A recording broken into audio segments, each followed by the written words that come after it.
ಇವರಿಗೆ 1528ರಲ್ಲಿ ಯುವರಾಜನಾಗಿ ಪಟ್ಟಾಭಿಷೇಕವಾಗುವುದರ ಜೊತೆಗೆ ತನ್ನ ಸೋದರ ಮಾವನ ಮಗಳಾದ ಹಳೆಯ ಬೆಂಗಳೂರಿನ ಚನ್ನಾಂದ್ರಿಯೊಂದಿಗೆ ಮದುವೆ ಕೂಡ ಆಗುತ್ತದೆ. ಇನ್ನು ಇವರಿಗೆ 1530ರಲ್ಲಿ ಜ್ಯೇಷ್ಠ ಪುತ್ರರಾಗಿ ಗಿಡ್ಡೇಗೌಡರು ಜನಿಸುತ್ತಾರೆ.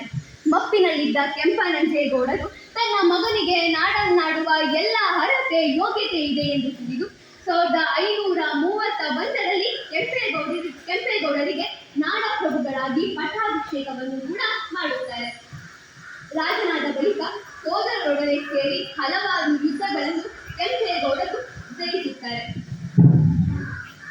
ಇನ್ನು ತಾವು ಸಣ್ಣವರಿದ್ದಾಗಿಂದಲೂ ವಿಜಯನಗರದ ವೈಭೋಗವನ್ನು ಶ್ರೀಕೃಷ್ಣ ದೇವರಾಯರ ಆಳ್ವಿಕೆಯ ಅವಧಿಯಲ್ಲಿ ಧಾರ್ಮಿಕ ಹಾಗೂ ಸಾಂಸ್ಕೃತಿಕ ವೈಭೋಗಗಳನ್ನು ಕಣ್ಣಾರೆ ಕಂಡಿದ್ದ ಕೆಂಪೇಗೌಡರಿಗೆ ತನ್ನ ನಾಡಿನಲ್ಲೂ ಕೂಡ ಇಂತಹ ಎಲ್ಲ ಸೌಲಭ್ಯಗಳು ವೈಭವಗಳು ಉಳ್ಳಂತಹ ಒಂದು ನಗರವನ್ನು ನಿರ್ಮಾಣ ಮಾಡಬೇಕೆಂಬ ಆಸೆ ಮನೆ ಮಾಡುತ್ತದೆ.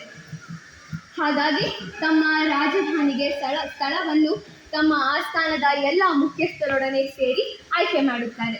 ಇನ್ನು ಇವರು ಕೋಟೆ, ಪೇಟೆ, ಗುಡಿ, ಕೆರೆ ಹಾಗೂ ಉದ್ಯಾನ ಈ 5 ಅಂಶಗಳನ್ನು ಉಳ್ಳ